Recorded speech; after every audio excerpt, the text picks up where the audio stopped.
Bapak dan Ibu, selamat pagi. Semuanya bersuka cita. Boleh saya ajak semuanya untuk bangkit berdiri. Boleh di salam kanan kiri depan belakangnya, berikan senyuman terbaik.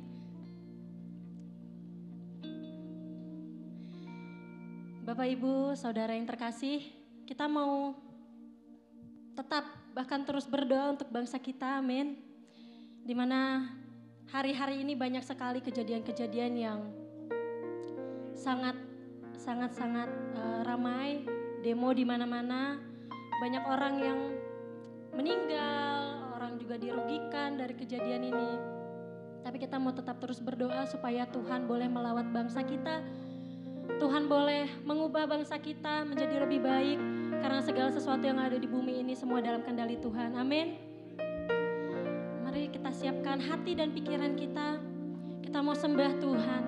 Kita mau angkat segala pujian kita, penyembahan kita di hadapan Tuhan. Mari kita buka hati kita, pikiran kita, supaya Roh Kudus itu boleh bekerja dalam hidup kita. Bapak, kami bersyukur Tuhan untuk hari ini. Kami tahu Tuhan segala yang terjadi, semua atas izin Tuhan, semua atas rencana Tuhan. Dan kami percaya Tuhan, bahwa Engkau tetap memegang alih segala sesuatu dalam hidup kami, bahkan bangsa kami. Kami percaya Tuhan, ke dalam tangan-Mu kami serahkan setiap hidup kami.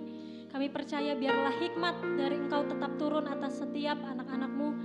Dan kami boleh tetap memilih Tuhan, untuk tinggal di dalam hadirat Tuhan, untuk mau tetap melihat kebaikan Tuhan di setiap proses yang ada ya Bapak. Terima kasih Tuhan, kami mau menyembah-Mu, kami mau terus menyerukan nama-Mu Tuhan, sebab Engkau Allah yang dahsyat, Engkau Allah yang besar dalam hidup kami. Tidak ada Allah seperti Engkau Tuhan, dimanapun juga ya Bapak. Biarlah Roh Kudus-Mu hadir di tengah-tengah kami Tuhan, melawat setiap kami, dan hidup kami boleh diubahkan Tuhan. Terima kasih Tuhan, kami siap menyembah-Mu, hanya di dalam nama Tuhan Yesus kami sudah berdoa. Haleluya, amin. Saya undang semuanya untuk duduk kembali. Karena begitu besar anugerah-Mu Tuhan, begitu besar kebaikan Tuhan dalam hidup kami.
Kami terlalu percaya Tuhan kepadamu.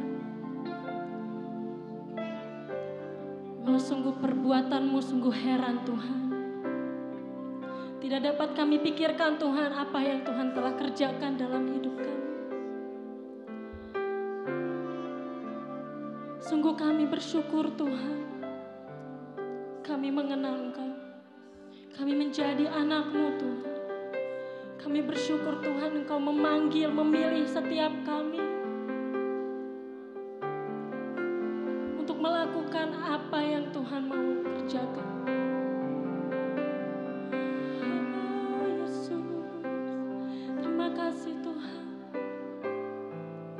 Terima kasih Tuhan.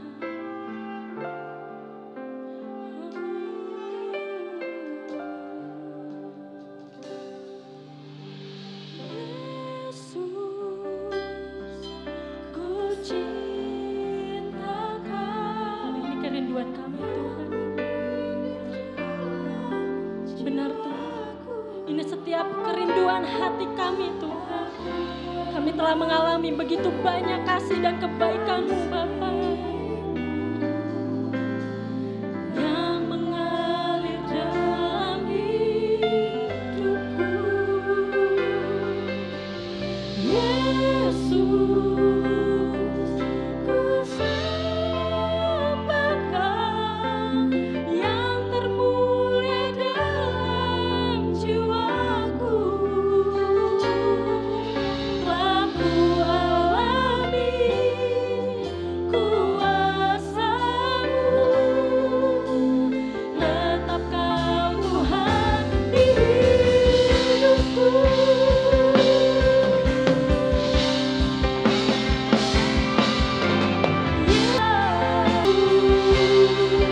Ku cintakan yang terindah dalam jiwaku.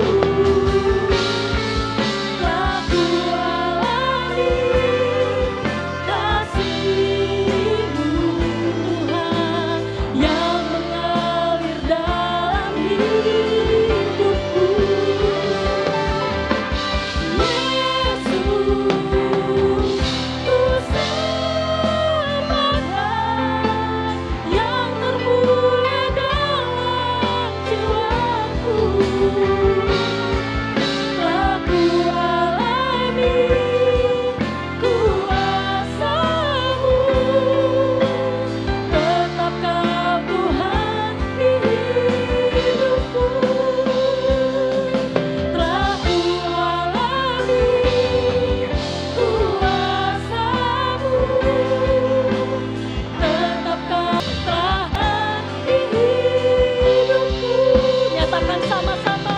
Telah ku alami kuasa-Mu, berkatakan tetap Kau Yesus di hidupku.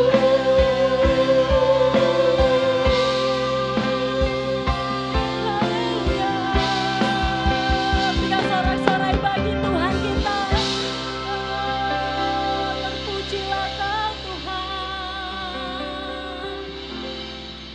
Kami mau terus nyatakan Tuhan bahwa hanya Engkau Tuhan dalam hidup kami. Karena kami mau terus mengalami kasih Tuhan. Kami mau terus mengalami kebaikan Tuhan dalam hidup kami. Dan kami mau bersorak-sorai, kami mau bersukacita bersama Tuhan di tempat ini. Dan kami yakin Tuhan, Engkau juga hadir dan bersukacita bersama dengan setiap kami. Dan yang siap memuji Tuhan sama-sama kita katakan, amin. Sekali lagi shalom. Boleh sekali lagi tos kanan kirinya, berikan salaman yang terbaik. Kita mau menari bagi Tuhan, amin. Kita mau bersukacita, walaupun setiap proses yang menjadi pembentukan kita itu, tapi kita mau terus bersukacita di dalam Tuhan, amin. Kita mau menari bagi Tuhan. Haleluya.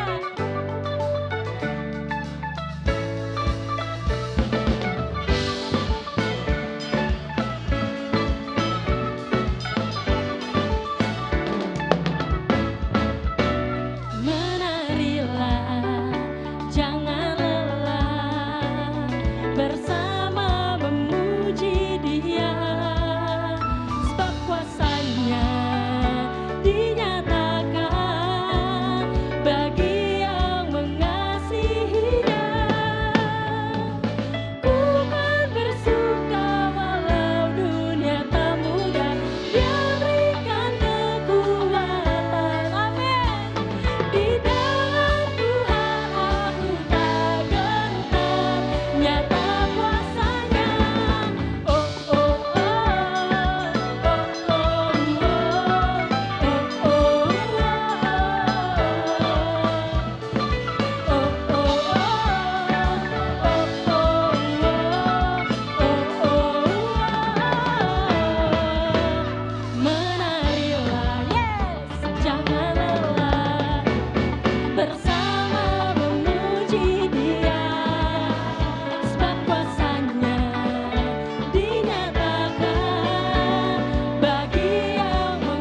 Masih semangat memuji Tuhan, amin. Mau lebih lagi bersukacita di dalam Tuhan? Yang siap boleh lambaikan tangannya tinggi-tinggi. Haleluya.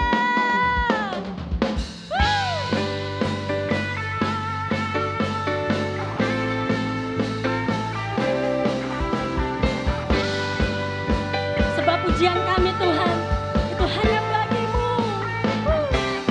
Pujian syukurku ku naikkan bagimu. Kasih dan rahmat-Mu tercurah bagiku. Hidup bersamamu, yes, ikut kehendak-Mu. Ku berjalan, tinggalkan masa lalu.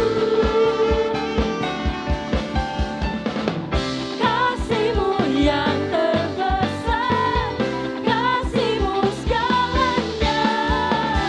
Janji-Mu yang sempurna, oh, Kaulah sukacitaku.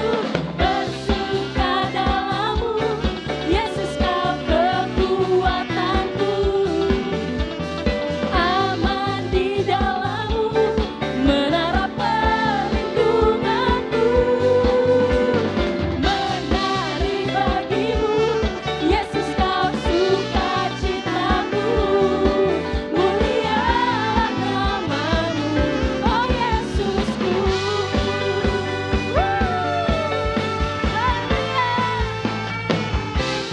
Pujian syukurku ku naikkan bagimu. Kasih dan rahmat-Mu tercurah bagiku.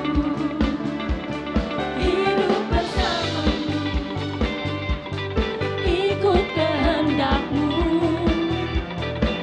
Ku berjalan, tinggalkan masa lalu.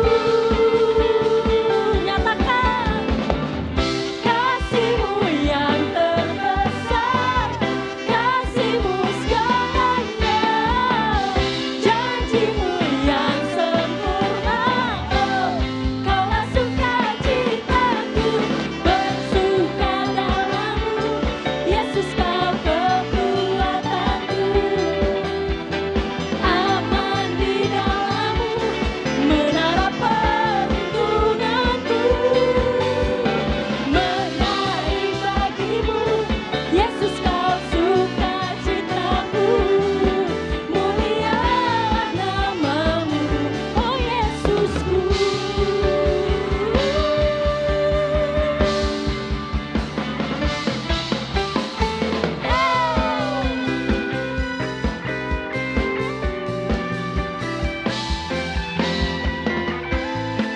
Kami mau bersukacita di dalam-Mu Tuhan.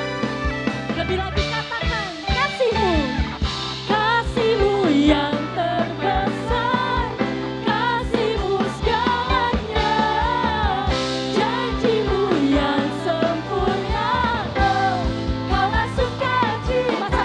Katakan bersuka dalam-Mu, Yesus Kau kekuatanku. Aman di dalam-Mu, menara perlindunganku. Menari bagimu, Yesus Kau sukacitaku. Kau bersuka dalam-Mu, oh oh oh oh, bersuka dalam-Mu, Yesus Kau kekuatanku. Aman di dalam-Mu, menara perlindunganku. Menari bagimu, Yesus Kau sukacitaku. Mulialah nama-Mu, Kaulah sukacitaku. Mulialah nama-Mu, oh Yesusku.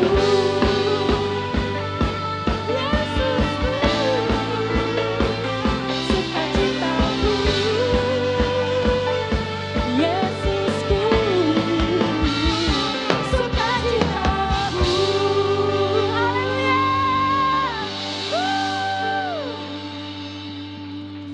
Sudah panas semuanya? Masih mau bersuka cita lagi? Haleluya. Sebelum duduk, tos lagi kanan kirinya bilang bersuka cita dalam kesesakan.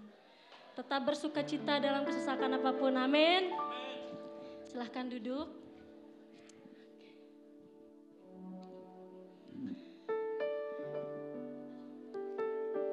Kita terlalu percaya bahwa di kehidupan kita ini, di setiap musim apapun hidup kita, setiap proses apapun dalam hidup kita, Tuhan selalu beserta dengan kita, amin. Mungkin seringkali kita ngerasa Tuhan kayak ninggalin kita gitu, kayak nggak berbuat apa-apa. Tapi biarlah iman kita terus bertumbuh, iman kita tetap terus percaya bahwa Dia Allah yang tetap tinggal, Dia nggak pernah pergi, dan Dia selalu sanggup menolong kita, amin. Kita akan lebih lagi masuk dalam hadirat Tuhan. Kita mau menyatakan bahwa di setiap musim hidup kita, Tuhan tetap ada. Kita tetap melihat kesetiaan Tuhan.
sanggup berjalan bersama Tuhan.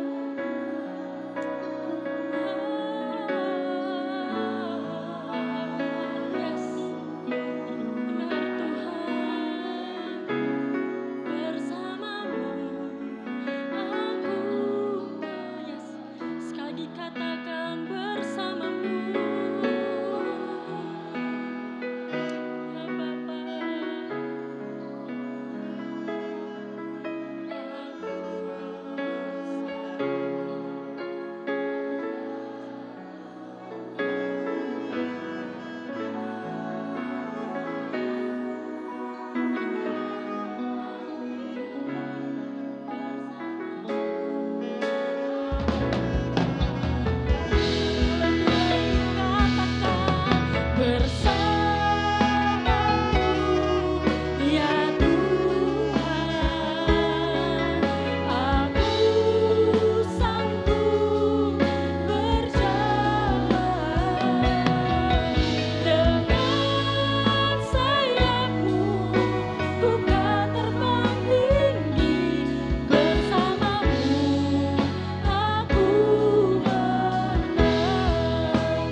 Sekalipun bumi goncang, tapi Engkau selalu tetap teguh Tuhan, menjadi penopang hidup kami.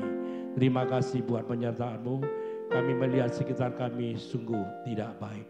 Keadaan yang semakin hari semakin mencekam, tapi kami tahu Tuhan, Engkau selalu setia bersama dengan kami.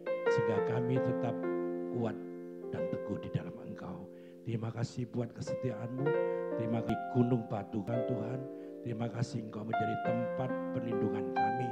Menjadi gunung batu keselamatan kami. Tuhan, Engkau mengajar kami terus. Engkau menyampaikan isi hati Tuhan dalam kehidupan kami. Supaya kami terus belajar mengerti akan kehendak-Mu ya Tuhan. Terima kasih buat kami boleh terus belajar. Kami boleh setia tekun untuk rindu mencari Engkau Tuhan. Itulah yang Engkau mau dalam kehidupan kami. Terpujilah nama Tuhan. Berkati hamba-Mu yang menyampaikan firman-Mu. Biarlah Engkau sendiri belum mengurapi hamba-Mu dan kami semuanya. Biarlah kuasa dari firman-Mu boleh mengubahkan kehidupan kami. Terpujilah nama Tuhan. Di dalam nama Tuhan Yesus kami berdoa mengucap syukur. Haleluya. Amin. Silakan duduk Bapak Ibu sekalian. Semua baik-baik? Bener, aminnya sedikit ya. Semua baik-baik? Gitu, semua harus baik. Apapun situasi dan kondisinya, semuanya harus baik. Gitu. Baik yang mengalami mujizat, baik yang tidak mengalami mujizat, baik yang adem ayem, yang biasa-biasa saja, tetapi yakinlah bahwa Tuhan menyertai saya dan saudara. Dalam bahaya, dalam lembah, dalam ketakutan, dalam kesulitan, Tuhan ada di situ. Tapi ingat satu hal yang penting. Kenapa terkadang Tuhan menyebut dirinya itu sebagai roti hidup? Tuhan menyebut dirinya sebagai roti hidup, sebagai air kehidupan. Kenapa? Sebagai roti hidup, sebagai air hidup, sebagai firman hidup. Kenapa? Pasti ada alasannya. Gitu. Alasannya apa? Agar kehidupan Tuhan Yesus itu ada di dalam kehidupan kita. Jadi orang Kristen itu jangan berubah hanya pikirannya saja mengerti Tuhan Yesus. akal budinya mengerti Tuhan Yesus, tapi hidupnya menolak Tuhan Yesus. Kenapa? Tuhan Yesus. Karena di dalam kehidupan kita tidak ada Tuhan Yesus. Ini hal yang penting. Hal yang sangat penting.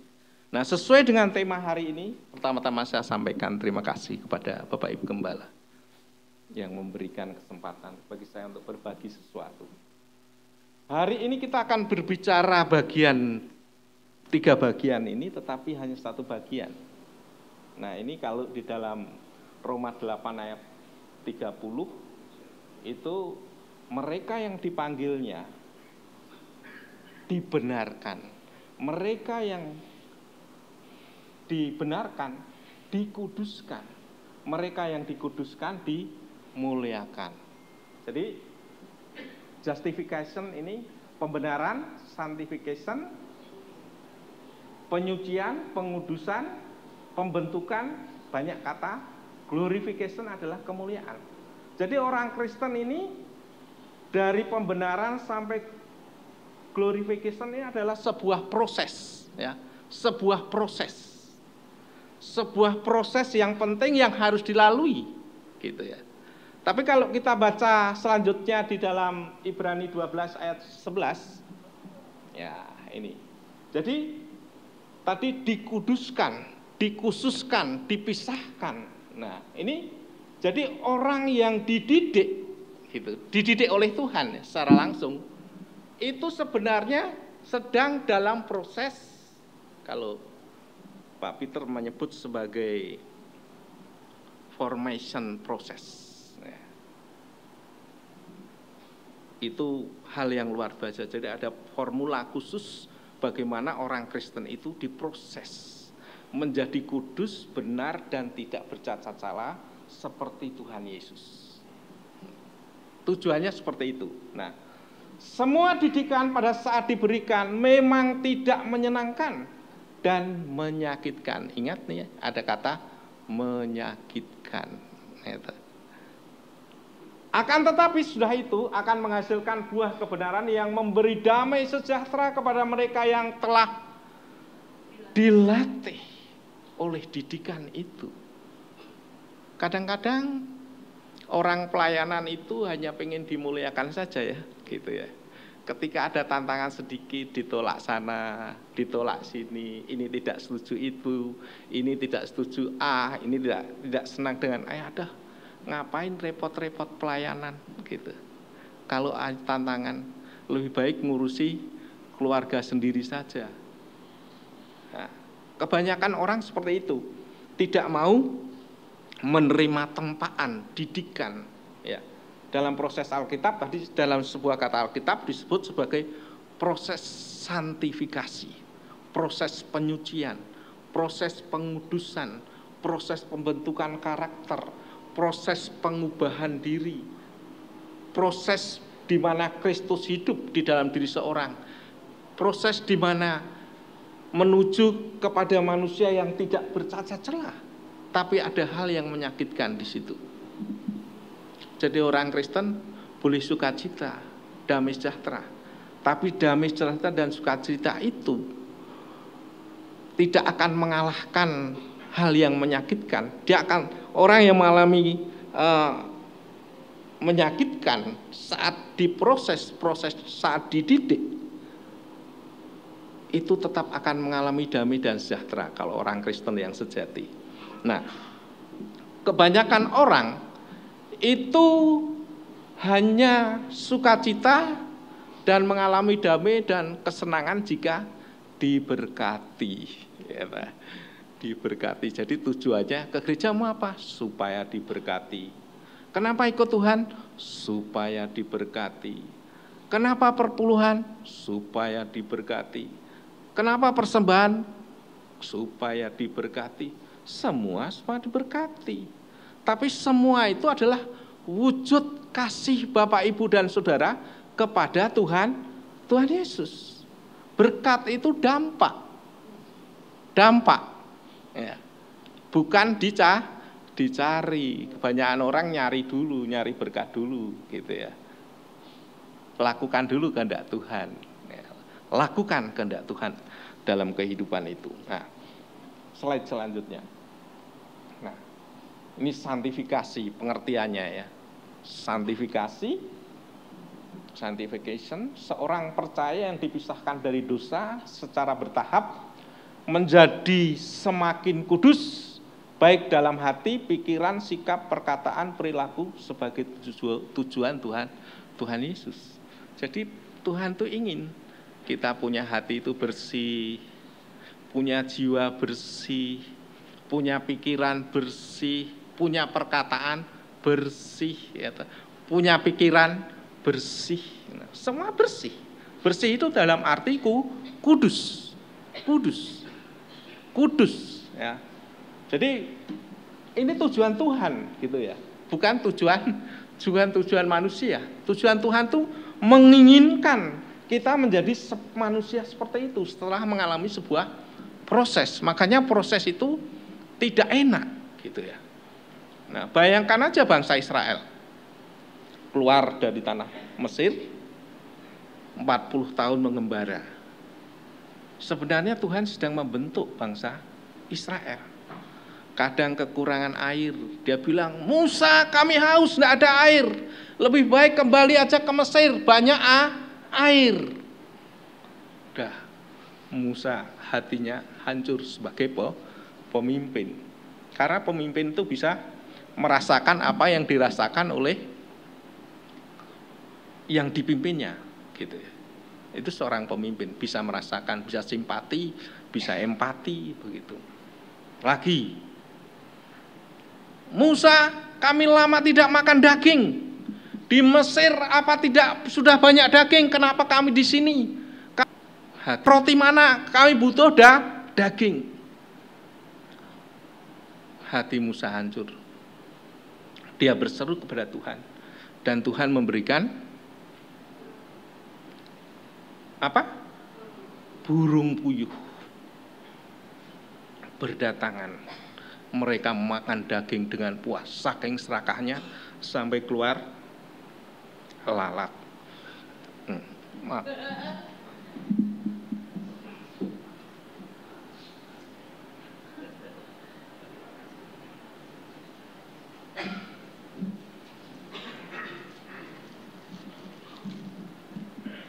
Maaf ya, saya minum supaya saya bisa melanjutkan pelayanan ini.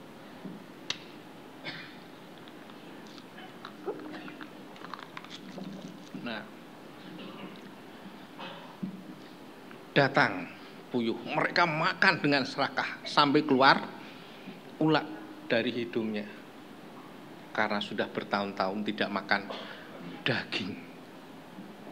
Ya, tidak makan daging. Lalu apalagi yang terjadi? Banyak yang mati. Ketika banyak yang mati dalam perjalanan itu, mereka bilang, Musa, apa gunanya dibawa kemari? Toh kami banyak yang mati. Lebih baik kami dikubur. Apa di Mesir tidak ada tanah untuk menguburkan kami? Gitu. Jadi selalu berkeluh kesah, menyakitkan hatimu Musa.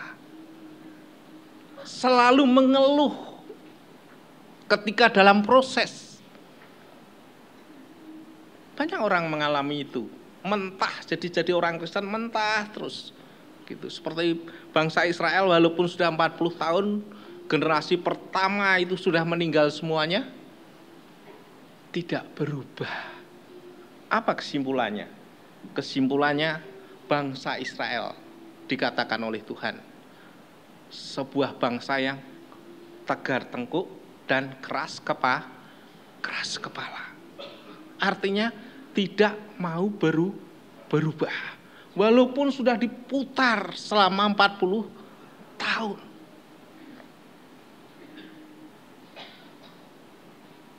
Tidak hanya itu, kadang di antara mereka bertengkar satu dengan yang lain. Kalau Pak Ketua Sinode kita itu, di gereja itu jangan ada yang bertengkar gitu ya. Sedang diproses, ndak enak sama ndak enaknya itu ya harus jaga diri, jangan sampai bertengkar. Apalagi berebut, ya, berebut kedudukan, berebut apa? Makanan. Ya. Saya itu kalau makanan di depan, wah yang jaga sudah gagah-gagah gini, ngeliat gini, aduh, mau nggak ngambil kok lapar ya. Habis ibadah itu biasanya lapar gitu. Takut gitu. Wah, ada penjaga-penjaga. Ambil satu, jangan dua.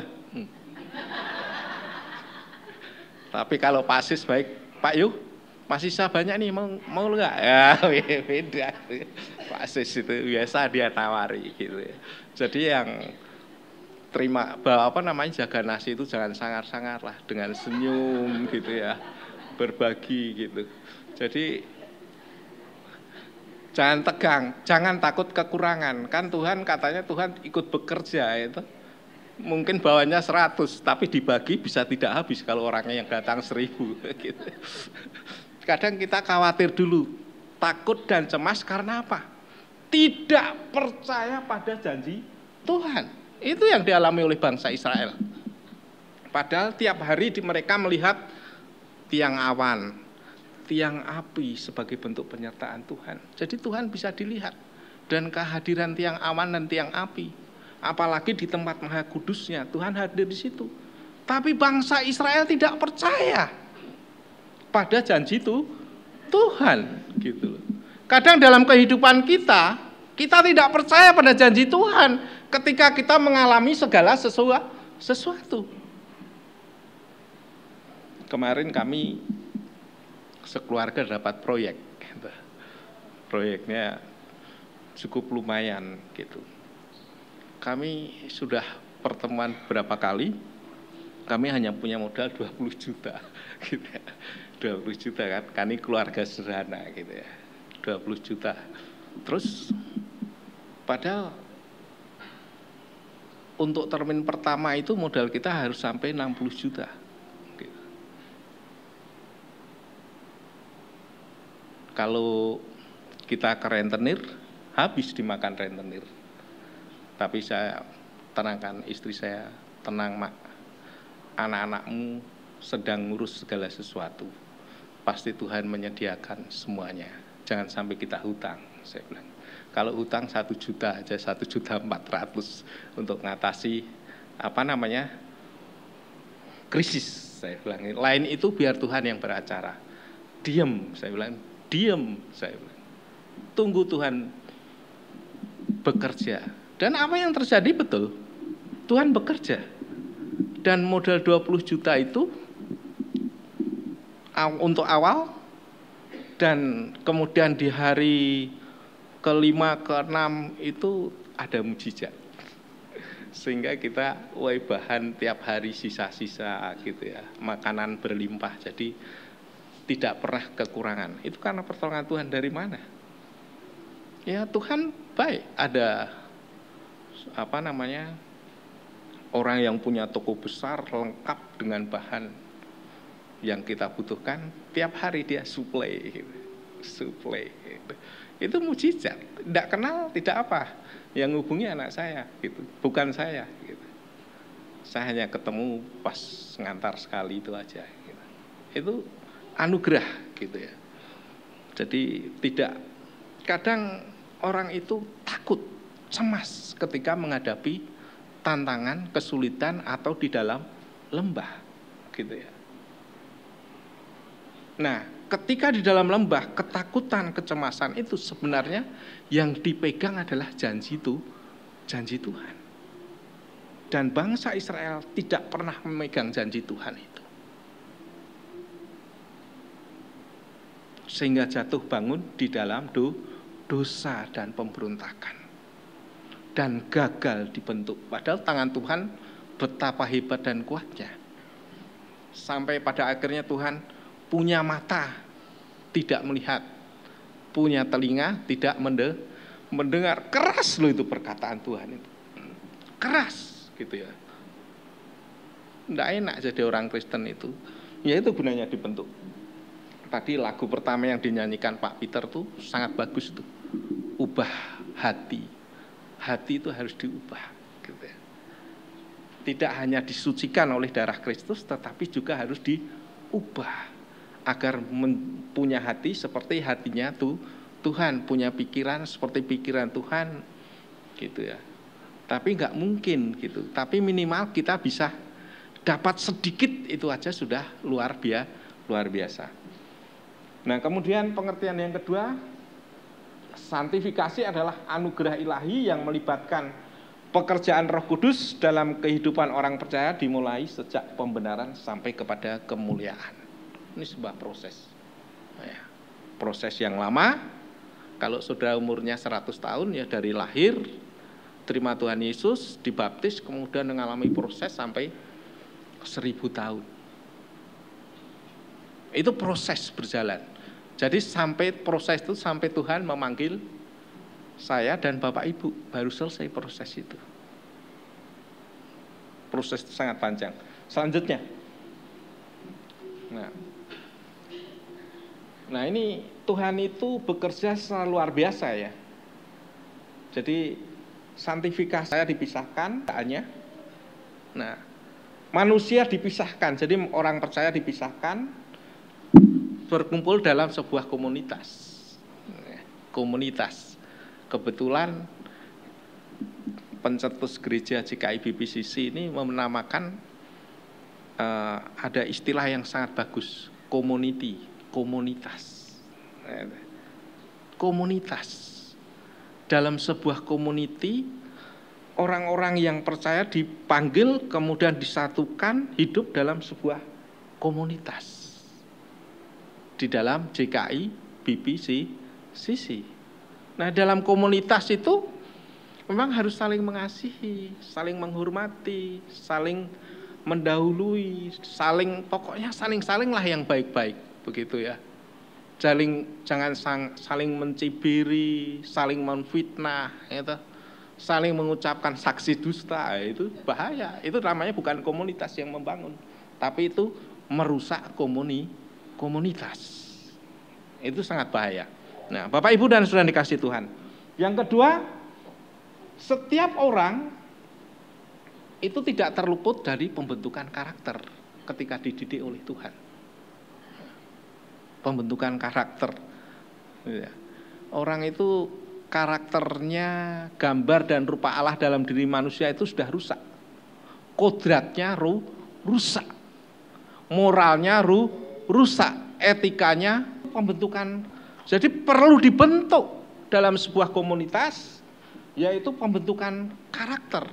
Besi menajamkan besi, pedang menajamkan pedang. Yang jelas besi menajamkan besi ya.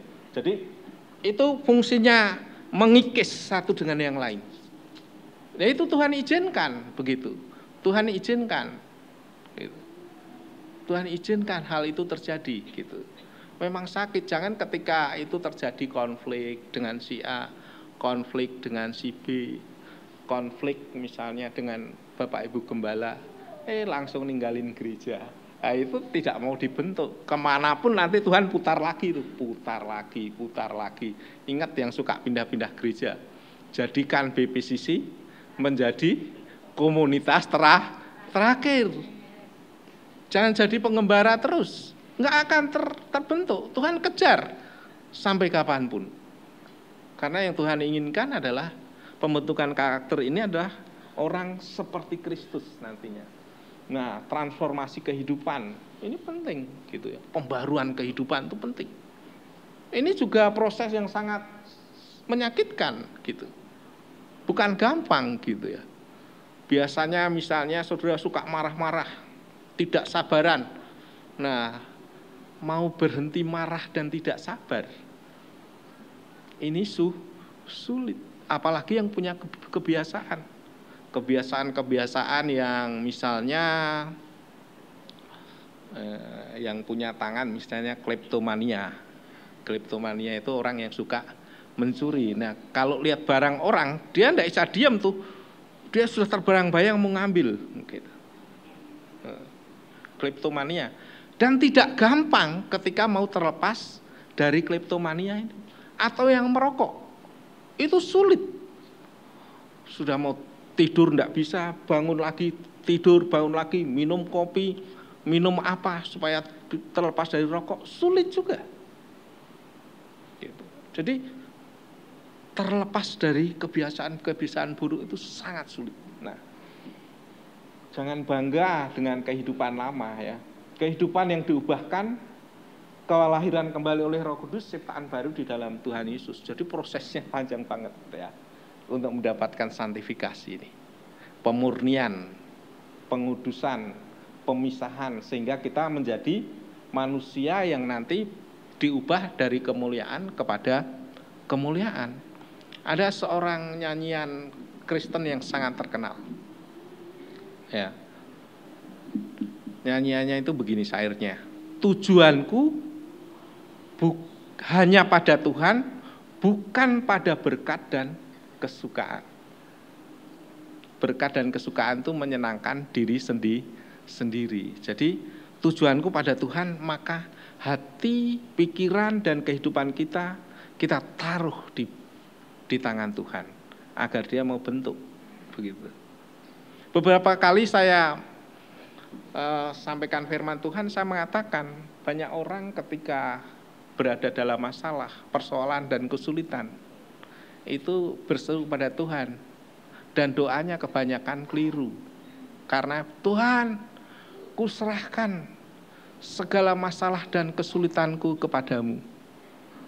Jadi Tuhan disuruh menyelesaikan masalah dan kesulitan, padahal yang buat masalah dan kesulitan adalah dirinya sendiri gitu. Nah, ketika Tuhan izinkan terjadi itu sebenarnya bukan itu yang Tuhan inginkan gitu ya. Ketika kesulitan, masalah, ketakutan itu terjadi, maka bawalah hidup saudara kepada Tuhan. Tuhan ingin memperbarui hidup saudara. Kalau hidup saudara sudah diperbarui, selesai, masalah akan selesai sebenarnya gitu. Nah, rata-rata diserahkan dulu masalahnya, terus hidupnya biarin tetap jalan biasa, enggak bisa. Tuhan punya kepentingan itu adalah hidup saudara. Yang sangat berarti adalah hidup saudara. Masalah, menyelesaikan masalah itu hal yang gampang bagi Tuhan. Gitu. Hal yang gampang. Ya. Selanjutnya.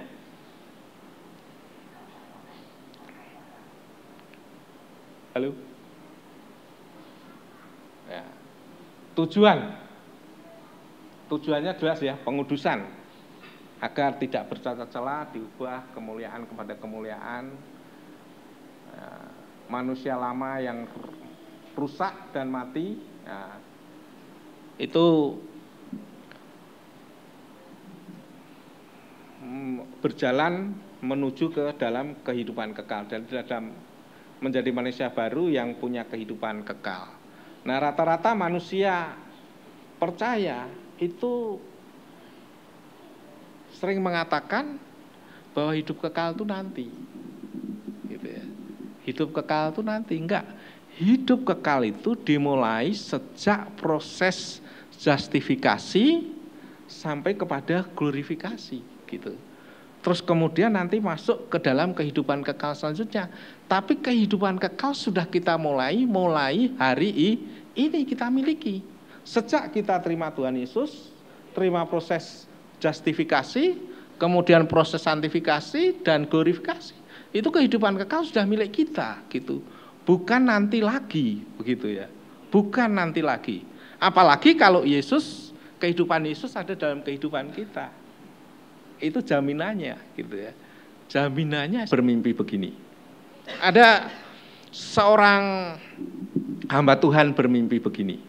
Dengarkan ini, pemimpin-pemimpin. Ya. Dia seperti dipanggil oleh Tuhan, gitu. Ketika dipanggil oleh Tuhan, dia bertemu dengan pemimpin-pemimpin agama lain dari berbagai agama. Lalu ketika bangun, hamba Tuhan itu ketakutan. Tuhan, sebenarnya apa yang Tuhan kehendaki dari mimpi saya ini? Apa?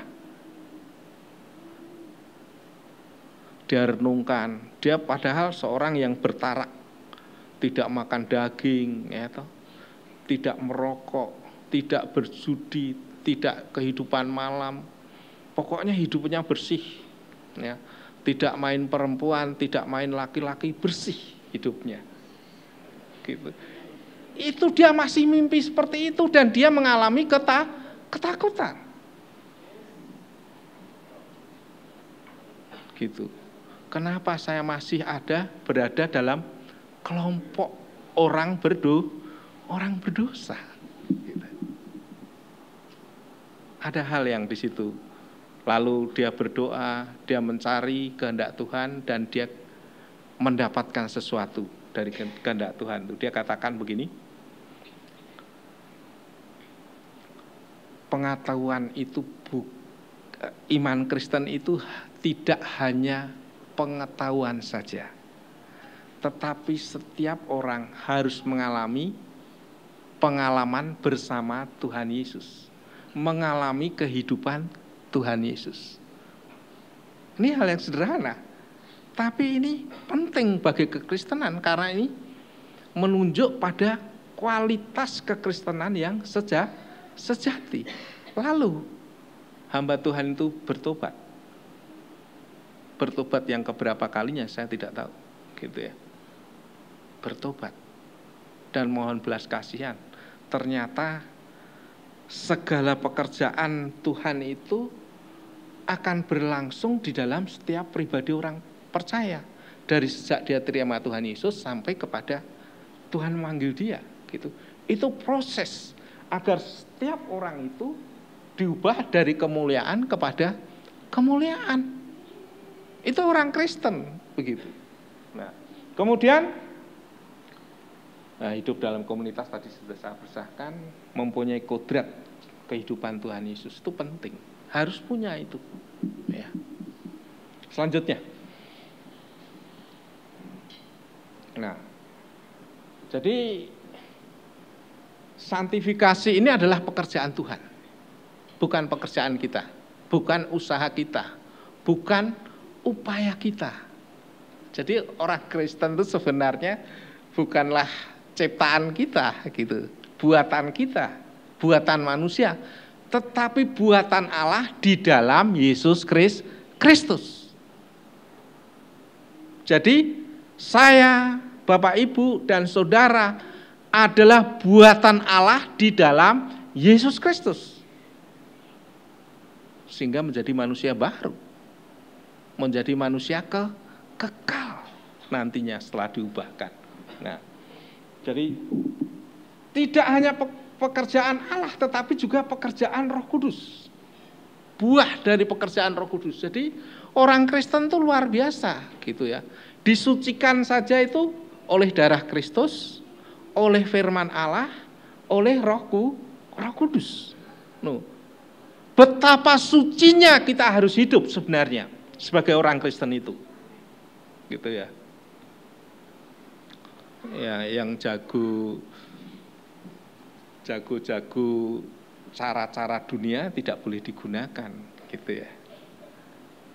Kadang-kadang kita jadi orang Kristen tapi kita masih pakai cara-cara duniawi dalam hidup ini, dalam bekerja. Yang lain nilep ikut-ikut nilep, begitu. Yang lain korupsi ikut-ikut korupsi. Yang lain ya banyak hal yang dilakukan, kadang kita ikut atau justru kadang jadi pencetus, begitu.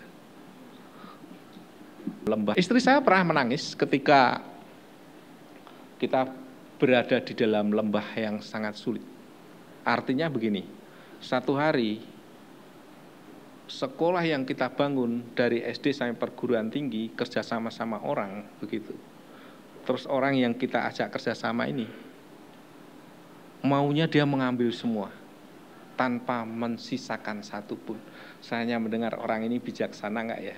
Saya dalam pikiran saya dan hati saya, kalau dia bijaksana, maka salah satu lembaga sebagai wujud kerjasama akan diberikan minimal satu untuk saya. Entah itu SD-nya, entah itu SMP-nya, atau perguruan tingginya. Tapi tidak. Istri saya menangis dua minggu berturut-turut, siang, malam, pagi, petang. Saya bilang sabar, saya bilang gitu. Kalau ini diambil, saya bilang, saya dengan sombongnya, saya bisa membuat 10 kali lebih baik dari sekolahan ini. Saya sombong. Pernyataan saya ini sombong begitu, tapi saya menghibur istri saya gitu. Terus anak-anak saya memberikan ilustrasi. Jadi gini Pak ilustrasinya. Ini anak saya waktu itu masih SD, SMP gitu. SMA gitu. Jadi bapak itu sedang ngikat sepatunya orang itu dengan baik. Tapi dia suruh orang dari belakang untuk nendang papa sehingga papa jatuh terlungkup gitu. Tapi jangan terlalu, saya bilang gitu, menilai seperti itu. Biarkan. Terus saya bilang gini, kita berebut apa? Saya bilang gitu. Kalau mau diambil, ambillah semua. Makanlah semua. Tidak diberi sisa pun enggak apa-apa. Saya tinggalin.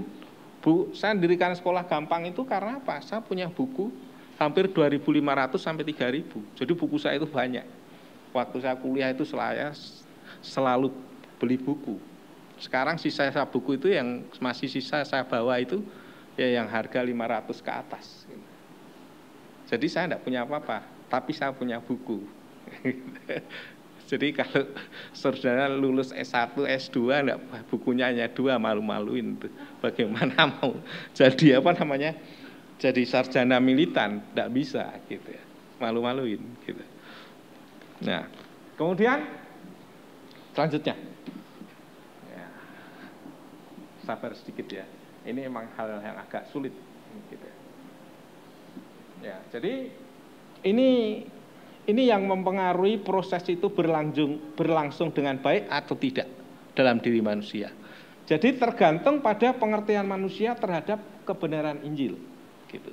Artinya dia memahami Alkitab ini kadang ya orang ini ya kurang awam itu ya baru baca 1 ayat 1 kali sudah ditafsirkan gitu. Memang ahli Taurat saja tidak begitu, dia baca berulang-ulang dulu, dia letakkan, dia baca lagi berulang-ulang, dia letakin. Kalau orang sekarang itu nggak sabaran, baru baca langsung ditafsirkan. Ya gimana? Dapat apa gitu ya? Nggak tahu, nggak dapat apa-apa kalau begitu itu ya. Jadi pengertian manusia ini sangat penting gitu ya. Jadi pengertian yang berpusat pada Injil, pada firman Allah dan pada pribadi Allah. Gitu ya. Ini penting, ini akan pengaruhi. Kemudian kehendak manusia, mau nggak dibentuk oleh Tuhan? Kalau tawar-tawaran terus ya, seperti bangsa Israel, maunya senang sendiri, maunya kesukaannya hanya berkat dan kesenangan, daging dan kemewahan, ya tidak akan berlanjut pembentukan itu. Sampai tua Tuhan akan kejar terus. Ya, jadi jangan lari kemana-mana. Nah, tergantung juga pada perasaan manusia. Perasaan itu jiwa. Jiwa itu dalam hubungannya dengan Tuhan. Gitu ya. Kalau Daud itu selalu menyebut jiwaku memuliakan Tuhan, jiwaku dekat dengan Tuhan, jiwaku merasakan kehadiran Tuhan. Jiwa di situ penting. Nah, kalau jiwanya masih mati oleh dosa ya tidak merasakan apa-apa, itu bedanya. Nah, kemudian hati manusia itu juga berpengaruh. Tulus, mau menerima, rendah hati gitu. Kalau sombong ya berat gitu. Saya sangat berkesan dengan yang memberi tanah untuk gereja itu ya. Orangnya itu sederhana. Tapi saya bilang begini pas terakhir jabat tangan. Saya senang dengan Bapak karena walaupun Pak mempunyai segalanya, Pak tetap hidup dalam kesempurnaan. Tetapi yang lebih dari itu adalah meskipun Pak seorang kaya raya, Pak mau mendengarkan suara Tuhan dengan rendah hati. Kadang-kadang kita ini sombong, tahu nggak? Sombong jadi orang Kristen, gitu. maunya benar sendiri, ya, yang salah bagi orang lain, gitu. Tidak mau mendengar, gitu. Sama pemimpin juga nggak mau mendengar, gitu. Sama Pak Ibu Gembala harus belajar untuk taat dan mendengar, gitu. Bagaimanapun beliau ini adalah orang yang dipakai oleh Tuhan, gitu. Dengan segala keterbatasannya, semua harus belajar mendengar, gitu ya. Apa yang menjadi visi misinya ya kita dukung, gitu. Mau gereja seperti ini kita dukung. Mau nanti gedungnya begini kita dukung, karena beliaulah yang terima visi misi itu, dan melalui beliau juga Tuhan memberikan tanah itu, gitu. Tidak melalui yang lain, melalui mereka, gitu. Harus kita dengar, belajar mendengar suara Tuhan dari pemimpin. Minimal di kelompok sel-sel tuh. Kadang saya dengar dari sel-sel yang lain tuh udah pemimpin kelompok sel tuh enggak ada artinya, gitu, seolah-olah woi dibicarain ini kadang di cut, sedih, gitu. Tapi harus tetap maju walaupun begitu, karena itu bagian dari pembentukan Tuhan juga, gitu. Harus didengar, gitu. Harus rendah hati, gitu ya. Kalau nggak rendah hati mana mau jadi pemimpin, gitu. Saya aja mulai 88 saya sudah mulai pelayanan sampai hari ini, Tuhan masih proses saya, dan saya bersyukur saja untuk semuanya itu. Dengan kerendahan hati saya terima, gitu. Seperti itu, ya. Selanjutnya, nah, ini proses santifikasi bangsa Israel, ya. Coba lihat daftar dosanya itu. Kalau buat daftar dosa itu paling gampang, gitu. Daftar dosa itu paling gampang, yaitu dosa berkeluh kesah. Nah, ini kadang kebanyakan orang ketika dibentuk Tuhan berkeluh kesah seperti bangsa Israel. 2, ketika menghadapi suatu takut dulu, tidak memegang janji Tuhan, tidak mempercayai janji Tuhan, ketakutan, terus habis ketakutan memberontak, luweh lah, ndak usah gereja-gerejanan, ndak usah Tuhan-Tuhanan, gitu. Banyak orang Kristen yang seperti itu, keluar dari gereja A, suami di gereja A, istri di gereja A, anak di gereja A. Lu bagaimana bisa terbentuk kalau begitu? Di gereja sendiri-sendiri, nanti di rumah dogmanya sendiri-sendiri, tiap hari perang. Parah kalau begitu, ya. Gereja itu di mana Tuhan, di mana kita berkumpul, Tuhan hadir, kita menikmati semua, apapun itu, gitu, yang terjadi. Saya kadang di belakang juga saya merasakan kehadiran Tuhan, gitu. Kalau sampai asiknya saya duduk begini, wah enak, gitu. Yang lain sudah berdiri, baru saya berdiri, gitu, terlambat. Itu merasakan apa? Persekutuan dengan Tuhan, begitu. Ya, terus memberontak, bersungut-sungut. Nah, ini bahaya, bersungut-sungut. Banyak orang yang gagal seperti ini, ya, bersungut-sungut. Kemudian bertengkar satu sama lain, tidak mendengar pemimpin. Musa itu selalu ditolak. Musa, memang kamu aja yang dipakai, aku juga dipakai. Tuhan yang bela Musa. Miriam, Harun kena, gitu. Ingat, urapan seorang pemimpin itu beda, gitu ya. Ketika Tuhan tetapkan jadi pemimpin, beda, gitu. Ya, jangan ada yang berani bertengkar sama Pak Peter sama Bu Lili. Tentu Pak Peter sama Bu Lili akan diam karena dia juga prinsipnya sama dengan Pak Sinode, tidak mau bertengkar, gitu.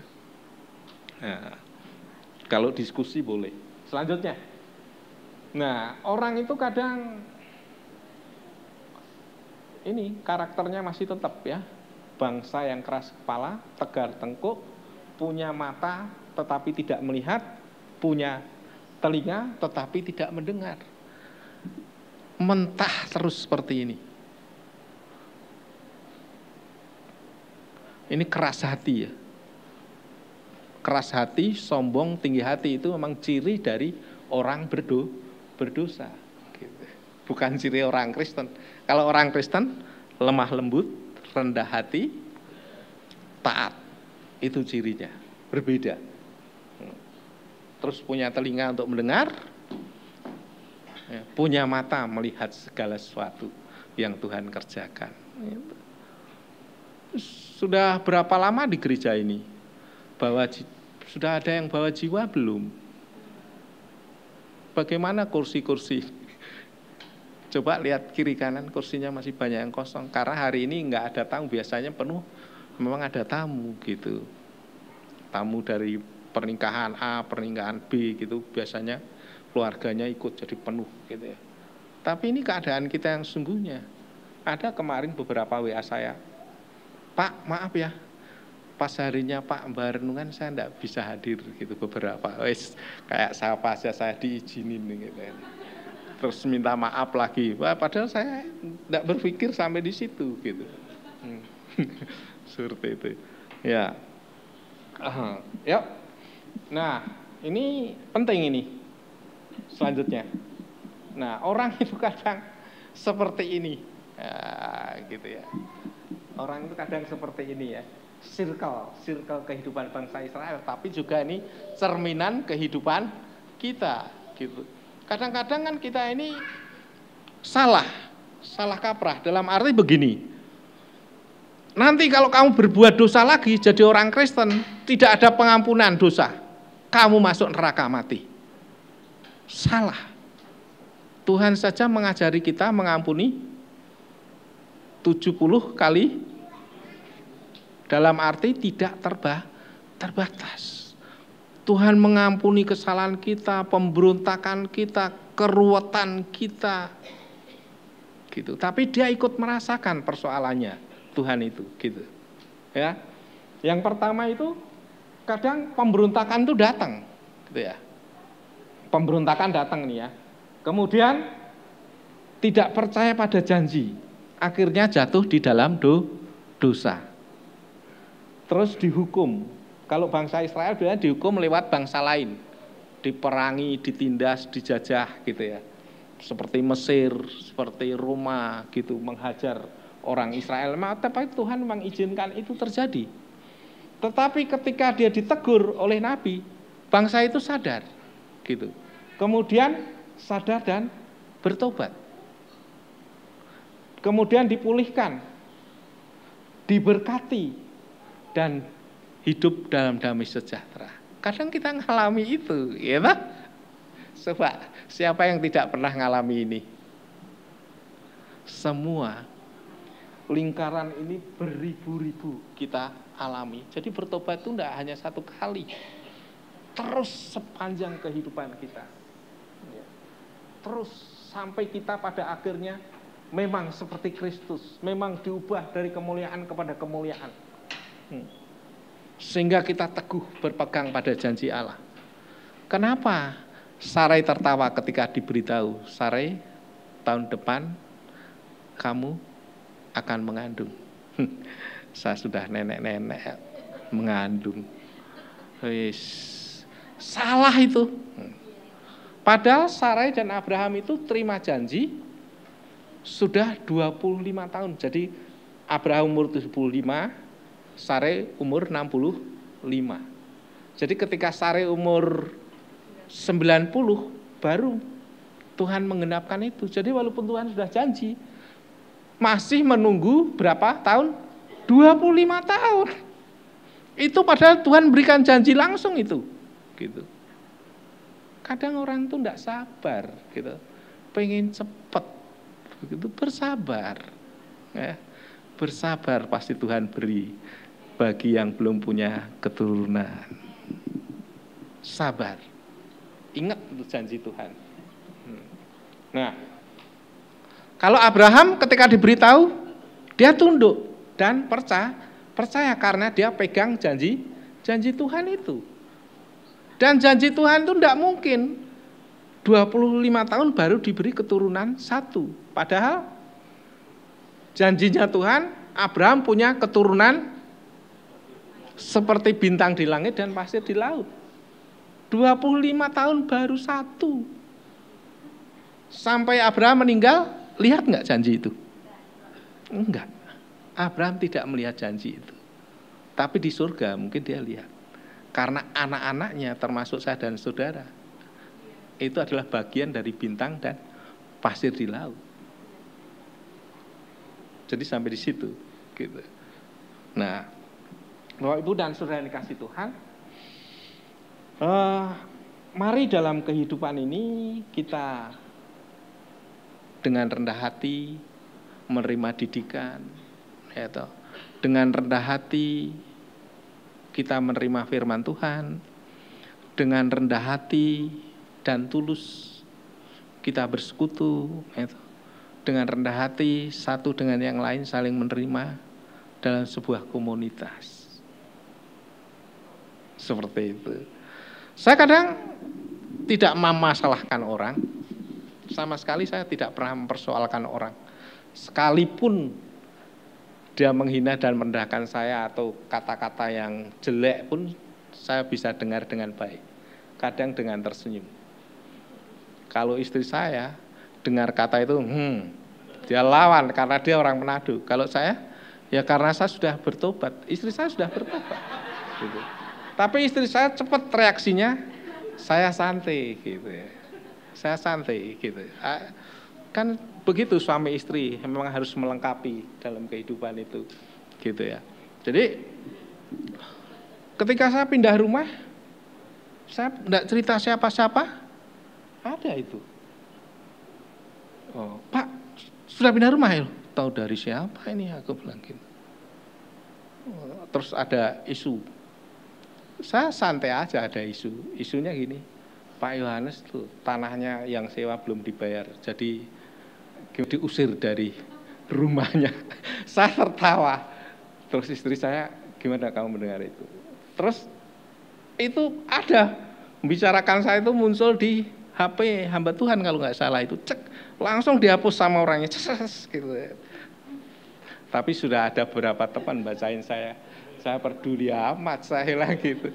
Terus saya bilang sama istri, berarti kita akan punya rumah baru yang lebih besar dari rumah yang lama. Padahal ya membiayai 3 anak kuliah itu kan tidak hal yang sedikit, apalagi sampai S2 anak saya bersyukur anak saya selesai S2 gitu. Kemudian yang satu semua kuliah, biayanya tidak sedikit. Jadi semakin besar anak itu biayanya semakin besar. Saya nggak masalah, rumah bisa dicari lagi, gitu ya. Dan saya baik-baik sama teman-teman yang seperti itu, saya senyum aja, rangkulan, gitu ya. Seperti tidak terjadi apa-apa. Seharusnya kan seperti itu, gitu. Karena kita ini dalam komunitas memang harus saling memberi hati dan hidup. Jangan gini, tak lihat kesalahan orang lain, oh itu kok minum di dalam, gitu. Oh itu kok main HP di gereja, dilihat-lihat. Udah ibadah aja, nantilah sadar sendiri lama-lama. Kalau kita sudah ingatkan sekali, kalau Tuhan ingatkan sekali, berkali-kali, nanti kan Tuhan sendiri yang mengingatkan dia, itu lebih parah. Ya, sederhana yang saya sampaikan. Tapi mari kita hidup dalam kehidupan Kristen yang sejati, gitu ya. Tidak abal-abal, tidak kuning hijau, tetapi mari di dalam diri dan hati kita ada Kristus yang menghidupi kita. Seperti Paulus katakan, hidupku bukan yang aku lagi, hidupku yang ku sekarang ini ada di dalam diriku, tetapi Kristuslah yang hidup di dalam aku. Ini kata-kata yang luar biasa dari Paulus. Mari kita menjadi orang Kristen yang sesungguhnya. Jadi orang Kristen yang sesungguhnya berarti menjadi domba-domba, bukan kambing, bukan banteng, bukan harimau, bukan serigala berbulu domba, tapi menjadi orang Kristen yang sejati. Kami bawa hidup kami Tuhan secara pribadi satu persatu. Mari Tuhan beracara atas kehidupan kami secara pribadi. Karya-Mu selalu kunantikan. Karya-Mu selalu nyata di dalam hidup kami. Semuanya bukanlah usaha kami dan perjuangan kami, tetapi semuanya adalah anugerah-Mu. Kami mengucap syukur untuk kehidupan yang luar biasa yang Tuhan jadikan di dalam kehidupan kami. Terima kasih Bapa, di dalam nama Tuhan Yesus. Amin. Salam. Selamat siang. Terima kasih. Haleluya. Mari kita berdiri bersama-sama saudara. Kita nyanyikan lagu ini ya. Saat ku pandangmu, ku ingat kasih yang tak berakhir. Dalam gelap kau terang sinarku, kasih-Mu yang selamatkanku, kasih sempurna pulihkanku. Ku serahkan hidupku padamu, Yesus yang pedulikan hidupku, kasih-Mu yang memulihkanku.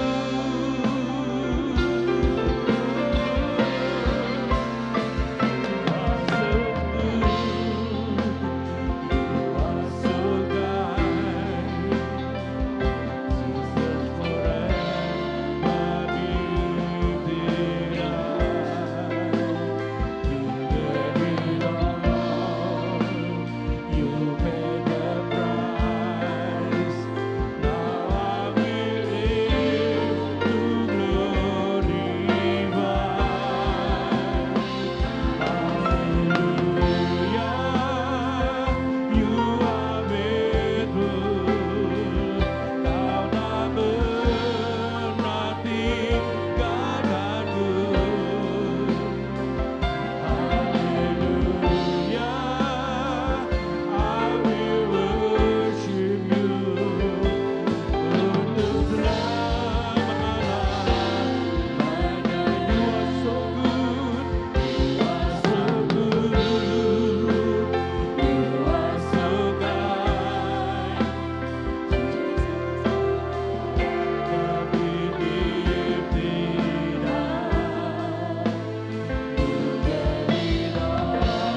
di dalam surga dalam nama Tuhan Yesus. Kasih setia Tuhan tak pernah berakhir dalam kehidupan kami, selalu baru setiap hari. Tuhan memelihara kehidupan kami, menyertai kami sepanjang perjalanan hidup kami. Dimanapun kami berada, Tuhan Engkau bersama dengan kami. Terima kasih Tuhan buat penyertaan-Mu, pemeliharaan Tuhan. Dan kami boleh menerima kuasa-Mu Tuhan yang melindungi kami di dalam segala keadaan apapun juga. Tuhan memberkati engkau dan melindungi engkau. Dan Tuhan menyinari engkau dengan wajahnya dan memberi engkau kasih karunia. Tuhan menghadapkan wajahnya kepadamu dan memberi engkau damai sejahtera. Diberkati engkau di kota, diberkati engkau di ladang, diberkati buah kandunganmu, hasil bumi, hasil ternakmu, diberkati bakulmu dan tempat adonanmu, diberkati engkau pada waktu masuk dan diberkati pada waktu keluar. Tuhan akan memerintahkan berkat atasmu, dalam lumbumu, dalam segala usahamu. Tuhan memberkati engkau di negeri yang diberikan kepadamu oleh Tuhan. Dan juga Tuhan akan menetapkan engkau menjadi umatnya yang kudus, seperti yang dijanjikannya dengan sumpah kepadamu.